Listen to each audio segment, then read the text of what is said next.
السلام علیکم پیارے بچوں، آج ہم سبق آداب تلاوت کی مشق کا سوال نمبر 1 اور سوال نمبر 2 پڑھیں گے۔ سوال نمبر 1 ہے، اللہ تعالیٰ کی آخری آسمانی کتاب کون سی ہے اور یہ کتنے عرصے میں نازل ہوئی؟ سوال نمبر 2 ہے، لفظ قرآن کے کیا معنی ہیں؟ ان 2 سوالات کے بارے میں آج کے سبق میں ہم پڑھیں گے۔ پیارے بچوں، آپ کی اسلامیات کی کتاب کے صفحہ نمبر 79 پر آپ دیکھیں، یہاں سے یہ پہلا سوال ہے، قرآن مجید اللہ تعالیٰ کی آخری آسمانی کتاب ہے، یعنی اس سے پہلے 3 کتابیں نازل ہو چکی تھیں جن کا نام تھا تورات، زبور، انجیل، اور یہ چوتھی اور آخری آسمانی کتاب جو ہے یہ ہے قرآن مجید۔ اللہ تعالیٰ نے قرآن مجید کو آخری آسمانی کتاب کے طور پر نازل کیا، جو حضرت محمد صلی اللہ علیہ وآلہ وسلم پر اللہ تعالیٰ نے قریباً 23 یعنی 23 سال کے عرصے میں نازل کی۔ یعنی قرآن مجید اللہ تعالیٰ کی آخری کتاب ہے اور یہ حضرت محمد صلی اللہ علیہ وآلہ وسلم پر 23 سال کے عرصے میں نازل ہوئی، یعنی 23 سال 23 سال تک قرآن پاک نازل ہوتا رہا۔ سوال نمبر 2 ہے، لفظ قرآن کے معنی ہیں وہ کتاب جو بہت زیادہ پڑھی جائے، یعنی سب سے زیادہ پڑھی جانے والی کتاب۔ قرآن کے لفظی معنی ہیں سب سے زیادہ پڑھی جانے والی کتاب، یعنی ایسی کتاب جو دنیا میں سب سے زیادہ پڑھی جا رہی ہو۔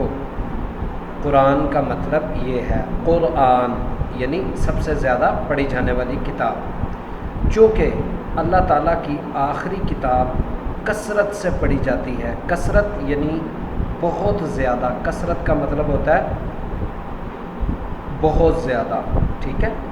تو اللہ تعالیٰ کی یہ آخری کتاب جو ہے یہ کثرت سے پڑھی جاتی ہے، اس لیے اس کا نام قرآن ہے۔ یعنی دنیا میں جتنے بھی مسلمان ہیں ان کے علاوہ دنیا میں جتنے بھی انسان ہیں وہ بھی قرآن پاک کی تلاوت کرتے ہیں۔ ہم نے دیکھا ہے کہ عیسائی بھی قرآن پاک کی تلاوت کرتے ہیں، اسی طرح اور بھی مذاہب کے لوگ چاہے اپنے علم کے لیے قرآن پاک کی تلاوت وہ کرتے ہیں۔ یعنی اس کا یہ مطلب ہوا کہ دنیا میں سب سے زیادہ جو کتاب پڑھی جاتی ہے وہ ہے قرآن پاک، اسی لیے اللہ تعالیٰ نے اس کا نام قرآن مجید رکھا ہے۔ قرآن مجید انسانوں کی ہدایت کا سرچشمہ ہے۔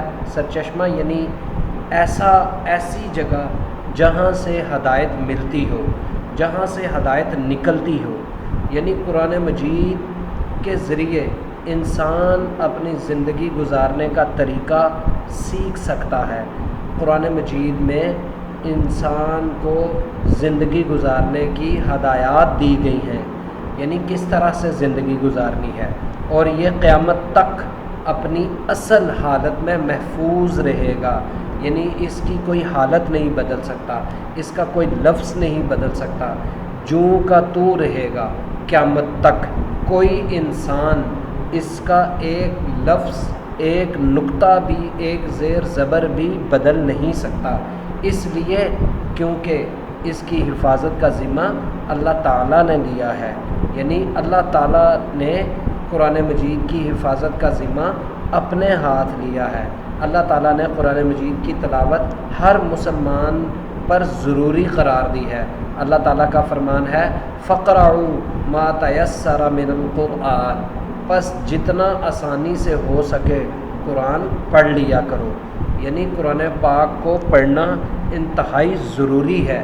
اللہ تعالیٰ کا یہ فرمان بتاتا ہے کہ ہمارے لیے قرآن پاک کا پڑھنا کتنا اہم اور ضروری ہے۔ پیارے بچوں، ان سوالات کو آپ یہاں تک اچھی طرح سے یاد کیجیے گا، اور جو سوالات آپ سے پوچھے جائیں گے ان کے مناسب جواب منتخب کیجیے گا۔ اللہ حافظ۔